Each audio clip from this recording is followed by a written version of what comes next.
Vatic Ventures Corp. is a potash exploration company focused on the Korat Basin in Thailand, the world's largest undeveloped potash resource. Vatic's management has extensive potash exploration and development experience in Thailand. Vatic will have marketing advantage compared to Western producers. Drill program commences this spring. Vatic trades on the TSX Venture, symbol VCV, and on Frankfurt, symbol V8V2. Visit our website, vaticventures.com.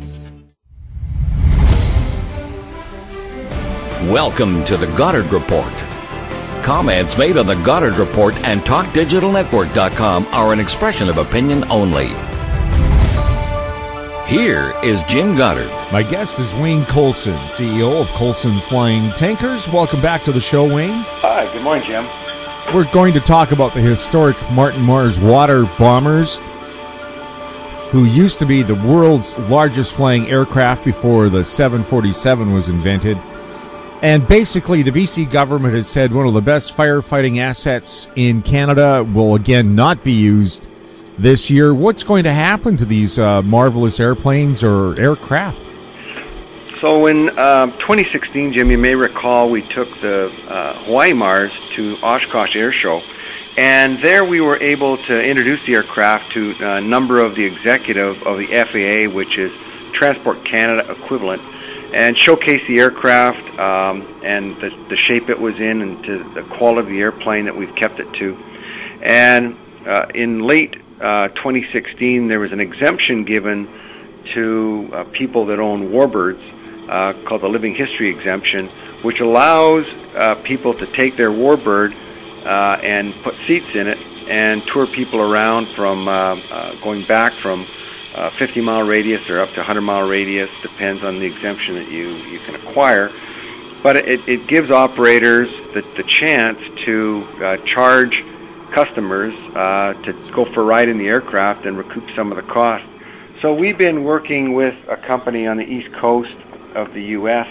That has interest in that, and so we're now turned our mind to taking the aircraft into the U.S. and running them as a charter operation under this Living History Exemption, and going back to its original roots into the late 40s and 50s when it was used by U.S. military. Mm-hmm. Now, I thought maybe a marvelous use for it was just now in northern Manitoba, forest fires are isolating people. Could the plane land on a nearby river or lake and get those people out? I guess it could, but it's so site-specific, and these to set up to run one of these airplanes, you have to have a customer that actually really wants it and sees the value in it. And now for us, as you know, we've now converted to the Boeing 737. We're just on the final certification of it, and it is an air tanker that carries 4,000 gallons, so it's not as big as the Mars that carried 7,000 gallons, but it has the capacity to carry 69 firefighters. So our model is for the United States and for Australia, which are the two primary markets for us, is to local firefighters in the aircraft fly to the air tanker base. They'll disembark. We'll go to the pit, load up with retardant, and go to the fire. So we're seeing the market change where we're looking at these multi-purpose aircraft. So the 7-3 will be the first one in the world with that capacity, and that's the one that we've currently will be launching here in the next 2 weeks. Will the Martin Mars be fighting fires anywhere? No, those days are done. We've kind of moved away, and we've focused in the last 57 years since it's been here, 1960, on the world of wildfire. Now we're going back to its original use, which was a U.S. military air transport aircraft between the Hawaiian Islands and the West Coast here in San Francisco and San Diego. So we've been to every boardroom in the world, and we've pushed that rope uphill as long as we could. But of course, the airplanes are in pristine condition. So rather than push them off and let them rot in a museum somewhere, we're taking another stab and relooking at keeping them operational. As they're a national treasure in Canada, but they're also a national treasure in the United States. So who's giving you the best treatment, the U.S. or Canada? Well, we've just started with the U.S. Government now with an application, and I guess we'll see. I mean, we've had a great relationship with Transport Canada. You know, they have been an incredible agency to work with and support us over the years. But at this moment in time, for our company, we don't have any aircraft working in Canada. We're strictly U.S. and Australia-based company. We'll have more with Wayne Coulson right after the break. Aven Resources Limited is a gold exploration company with significant projects in British Columbia, Saskatchewan, and the Yukon. Trading on the TSX Venture Exchange, symbol ABN, and the pink symbol ABN-AF. Surrounded by world-class gold deposits and mines, Aven's 23,000 hectares Forest Kerr Gold Project is located in the heart of the Golden Triangle in northwestern BC. For more information, visit us at avenresources.com. I'm Kelly Jennings, CEO of PowerBand Solutions. PowerBand is a cloud-based provider of auction, inventory, and finance solutions that make buying, selling, and financing vehicles more efficient. PowerBand Solutions trades on the TSX Venture Exchange symbol PBX. For more information, please visit us at powerbandsolutions.com. Welcome back. We're speaking with Wayne Coulson. Wayne, for people not familiar with the Martin Mars aircraft, can you maybe describe it? What can it do? What did it do? And what will we be missing if it's not on BC's forest fires this year?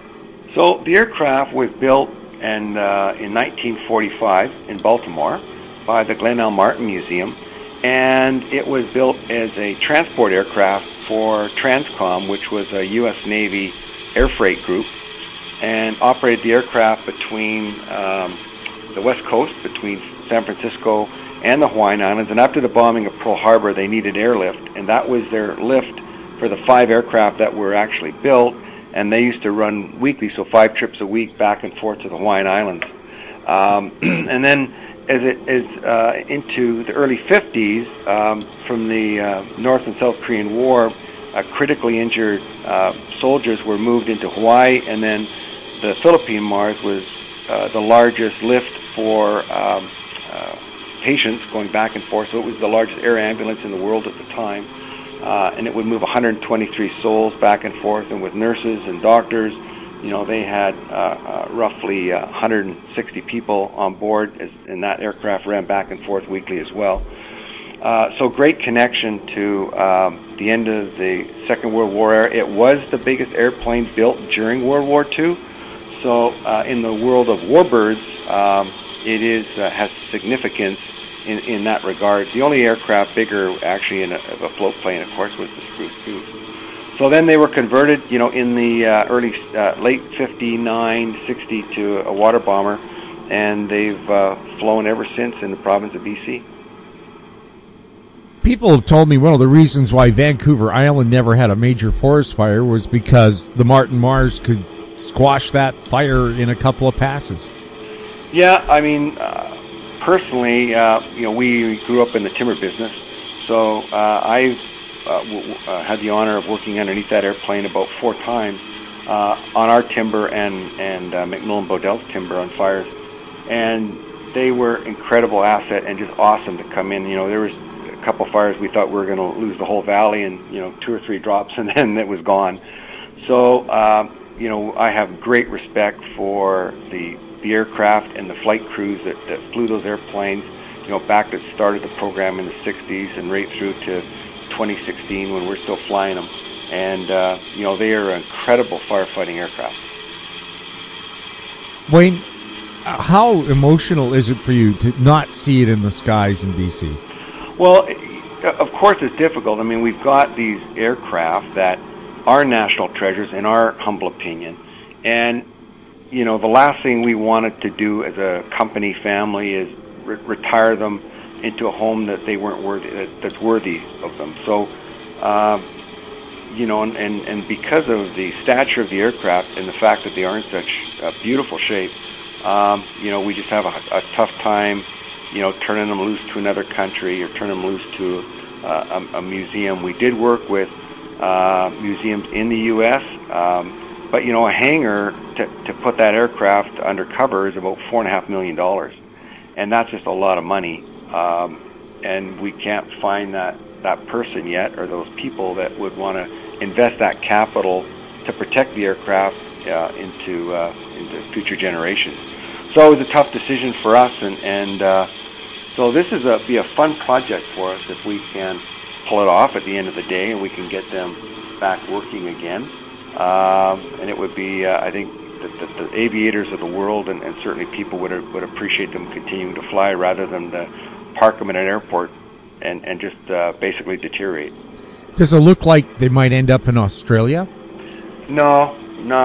We've looked at that market for the world of wildfire, and again, you know, everybody's moved on. You know, when we have significant technology and intellectual property we've been able to develop into our C-130 Hercules fleet and now our Boeing 737 fleet, and the customer just sees the world a different way now. And now our company, we're moving into fighting fires at night and using, you know, thermal imaging cameras, night vision goggles, and that's something the Mars could never do. So, you know, as everybody tries to work on their niche in the marketplace worldwide, is, you know, we think we can take our C-130s into flight at night as well as our helicopters, and that'll place us in a very unique spot in the world of firefighting. We'll have more with Wayne Coulson right after this.